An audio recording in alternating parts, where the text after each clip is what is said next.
Also, trending on Twitter is Owusu Bempah. Maybe we should head on there and take a look at what exactly is happening. But quick one, yesterday we broke the news on the show that the vice president had unfortunately lost his mother. And so there was a statement that was released, and it indicated that she would be laid to rest today in Wale Wale. And yesterday we saw a tweet from former President John Dramani Mahama, and he said that I just got off the phone with my brother, Dr. Mahmoud Bawumia, to console him and the entire family on the loss of their mother, Hajia Mariama Bawumia, earlier this morning, which was yesterday. May Allah grant her a peaceful rest. He posted this at 12:02 p.m. So that's just some update on that. Yesterday at the Vice President's residence, we saw, some government officials and key members of the MPP party and well-wishers all throng his home to wish him and his family well. Yesterday, the second lady, the wife of the vice president, also tweeted that this was a major blow to the family, and they were wishing her peaceful rest as well. But let's go on to Twitter now and take a look at the trends. And a number of things are trending. In fact, CK Akuno is there. Yesterday, the Met Gala held also in the U.S. And so those of you who are very big on fashion, the theme was on America and, some kind of American fashion. And so go check it out and let us know what you think. But Owusu Bempah is trending, and we're going to load stories on him. Yesterday, you'd realize that he was remanded in court. And in fact, if you go on TV3Newday.com, you get all the updates on that. So yesterday, he was remanded in prison custody, not in court. So he was denied bail and remanded, and him along with 4 other members of his church who are said to be some associate pastors were remanded in police custody by an Accra Circuit Court. And the controversial man of God was arraigned before the court by the Accra Regional Command of the Ghana Police Service after he was picked up on Sunday, September 12. And it says he was picked up together with 3 other members of his church for assaulting and injuring police officers deployed to cause arrest. You'd realize that again on Friday, some videos circulated of the pastor and his men besieging the home of Nana Agrada, who's now prefers to be referred to as an evangelist, and they threatened her. There was some brandishing of weapons as well. So the police stormed his church on Sunday to effect an arrest, and some members of the church attacked the police and attacked their vehicles as well. So eventually he was arrested, and that's the latest on that. But just last night, there was indication and reports that he had been rushed reportedly to the hospital. And so on TV3Newday.com as well, it says the popular man of God was sent to the hospital in handcuffs after he fell sick while in police custody. So at the moment, he's at the police hospital in Accra, again, after he was remanded into police custody. And so let's go back on Twitter and see what people have to say. So the news started trickling in a little late last night until the media houses also confirmed it. And Orayao Ejiri, of course, people are sharing their personal opinions, and so I'm just going to read a few of those. Orayao Ejiri says that this Owusu Bempah's sudden sickness is forgery. Okay, well, we cannot ascertain if that is true or not. At least from what we know at the moment, we're told that he is not doing too well. So let's see, maybe we'll get some updates from the police service. But also a few people who are tweeting about this. Well, yeah, the news portals are also tweeting. So yesterday it says that Reverend Owusu Bempah could be jailed for 10 years. That's according to a lawyer, Maurice Ampao, and the media houses are all tweeting about it. I don't know what you think or what you make of it, but at the moment he has been hospitalized. And also Mr. Adam Bona, who is a security expert, has been speaking on this particular issue even before he was sent to court, and the court gave its verdict to remand him in police custody. And he is saying that he must be remanded in prison to taste in Sawam life, and that is what the renowned security analyst is asking the Ghana Police Service, of course, to do. And so that also has taken over the trends on Twitter. And basically, so that's about it on that. Yesterday, there was a very heartbreaking video that was circulated online at the court, where journalists were, first of all, barred from getting into the court to cover the proceedings in court. And as if that was not enough, very disturbing videos of some church members of Owusu Bempah assaulting some of these journalists. Yesterday, a female journalist spoke, and she was just shocked. I mean, maybe you should take a look at the pictures, and, Johnny and I will have a conversation on this.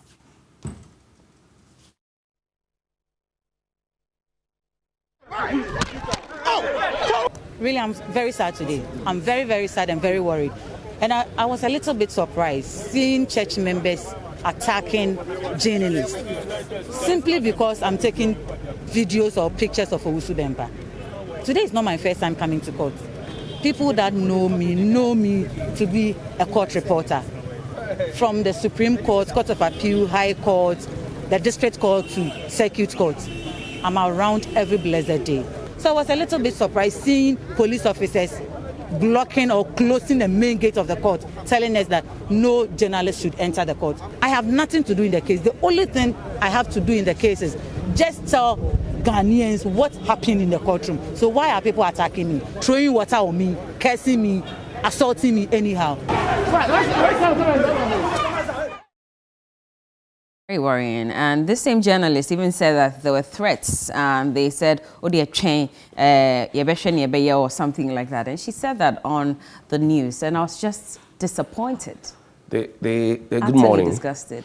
The culture of impunity, and I've restrained myself not to make a comment on this one because there's the culture of hero worship that comes along many of these persons who are prominent and in the public light.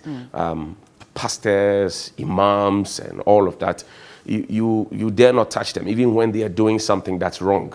A classic example is Namwan, for example, when the law was dealing with him, it said, no, leave him alone. Now the same people are saying that they're a concerned group demanding for the same media that they said we were the ones dragging him down to go and be speaking for them. And I find it appalling because this will not be the first time.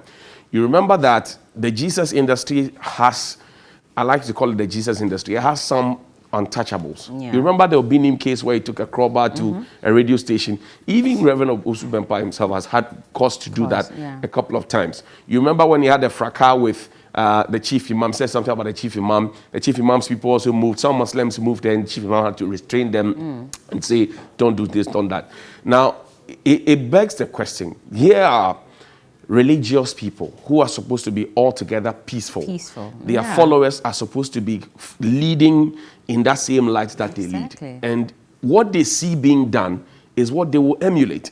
For all you know, he may not have sent them to go and do that, but they themselves wanting to prove that, oh, Papa, we love you, are the ones who are doing that. But there's a precedent. I mean, if you've seen your leader also throng the home of another person who's supposed to be a leader of another group with men to supposedly attack her, then of course you also, it gives you further to want to do the same thing, because if your leader is doing that, you see that as right. And for me, that's where the problem is. So could it be that he may have set a bad precedent? Because again, we cannot just justify and say that that's how the people are.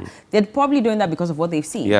And I was very disturbed that even when the journalist was trying to film the whole process, there were other church members who tried to hit her phone. In court. Not even in the premises of the court. Exactly. That's what I'm saying. My worry is, that's the impunity. Where was the police all this while?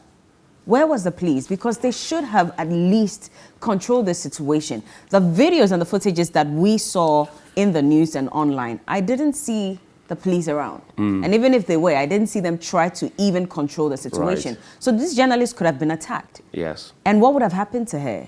We condemn in no uncertain terms. Police advises you to stay calm and we will investigate. End of matter. Same tone JJ will use, same tone the police will use. This was right at the court. Hooliganism at the house of law. This is right at the court. Hooliganism, pure hooliganism. And you see, do you see the police? I just saw the police, exactly. For whatever it's worth, somebody has been brought to court for doing a similar thing. And the people go to the court to repeat the even same worse. Mistake. That's the culture of impunity I'm talking about. And there's a sermon, a preaching, a clip that Reverend Owusu Bempah had where he tells us how to be influential, how to give, and so that even when the law catches up with you, you will, that's pure corruption. That's pure corruption. That, look, learn to give the powers that be. Give this one, give that one, and have connections with them, have links with them. And I'm not surprised. Not just him. There are too many people who do stuff in this country who walk scot-free. Too many big people who they break the law. They say all manner of things. They do all manner of things, and they walk free. So I have always been an advocate of applying the law evenly. And this would be a test case for the new IGP, Dr. Dampare, given the fact that he is the first PhD holder to be the occupant of the IGP seat or the office. This will be a test for him. A great test for him to redeem, if you like, the partly lost reputation of the police service.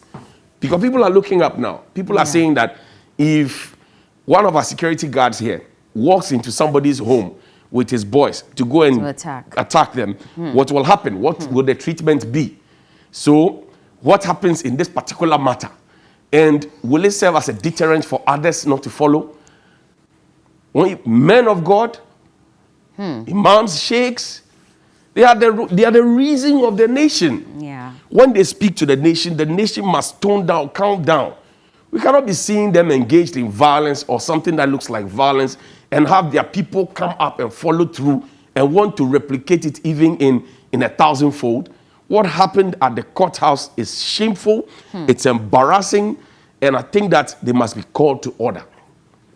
They must be called to order. It's shameful. I mean, we're yet to hear from the Ghana Journalists Association, of course, on the attack on some of these journalists. I really want to see what they would say about this. And honestly, clearly there's evidence of people who are attacking these journalists. And the young lady again said that for her, this is the first, because she doesn't understand how the police can now determine who enters the courtroom and who doesn't. And so she found that very worrying because she's been a court reporter for many years. And this doesn't happen. That is the Everybody knows preserve her. of the judge. Exactly. So the police may say, okay, maybe the court is full. And so to provide security, they can have that arrangement. But you have to talk to the people involved. I remember that on some occasions when the judges have had occasion to say, for X, Y, and Z reasons, we will not allow you. They can allow maybe the leader of the court correspondence, the dean of the court correspondence to come in there and then come and relay information, or maybe 3 or 4 of them will come in and relay. The court really is for the judge. It is not for the police. The court is not for the police. So where you find that what looks like, and yesterday what our colleagues were telling us, that what looks like a certain preservation of protection of somebody is quite appalling. Because Jeffrey was there yesterday. He was also heckled. What was his crime? His crime was that every day there's a court sitting, they go to court to report. Exactly. They reported on everybody else's matter. So what makes this one different? In fact, in any case, the gentleman had said that all the charges that have been preferred against him were not correct. So he had denied them, all of them. Charges, yeah. So you are innocent until you are proven guilty according to our laws. So what is the point? Why the violence? Why the hooliganism? Why the court behavior? Why? I don't know who's in charge of the church at the moment, since, their leader and some associate pastors are in police custody. But maybe you should call your people to order, because this cannot happen. He's supposed to return to court on Monday, and we're hoping that this does not happen again, really, because it's just heartbreaking. It's unbelievable that this should happen. It's 2021. I mean, and you see, this is the culture of silence that people are talking about. Because if the media cannot even report on this, then that's a problem, because they're supposed to convey the message to the public. And yet they're not even being given the chance to report. And when they're reporting, they're being attacked. I mean, how? See, there's something in a title. So they say venerable. They say reverend. There must be something that's about you, which is why I have always a problem when people say, oh, this one is a legend, this one is this. There must be something that comes with the name. So once you come there, if you mention that the chief imam is His Eminence, when he walks into a place, you feel the eminence. I mean, when he talks, you feel it. When all gets loose, and the chief imam comes in, you feel it. When Most Reverend Charles Gabriel Palmer-Bako comes in, you feel it. When Bishop Toto comes in, you feel it. So we should feel it. I'm saying that if you ever wear a cloak or you are a member of the priesthood fraternity, that aura of respect, dignity, peace, and calm must be with you. We don't care how you give your sermons and how your blunt knife cuts deep. Maybe you may be cutting so deep like Reverend or Prophet Odro, my very good friend. But you must have that. People should not use you as an example or use you as the reason to misbehave. Yeah. People must not do that. Yeah. And at this point, the church should be issuing a statement to say, look, we didn't sanction this, and because it affects the image. And there are so many. See, another typical example was the pastor at the Zoe church. You remember he had done some investments. People had gotten in to invest in a microfinance or something that he had started. You remember? A slim, tall pastor. Yeah. And people had gone to demand for their monies. And again, they were my own Della Russell. They were chased out. They were beating. Now the same people are turning around to come and ask the media to go and make noise so we demand for their monies for them. I will not do that. I will not do that. We should be allowed to do our work. Our work is not criminal. Journalism is not a crime. And even so, where it happened right at the premises of the court. Is that where we have gotten to now? At the premises of the court. At the premises of the court. Where even when you go to the court, and you go and toot your horn unnecessarily at the car park, the judge could call you and commit you to contempt. At the premises of the court. Not the fly has been at the premises of the court. That's what we're talking about. The culture of impunity, where everybody does what they think they should do. At the premises of the court.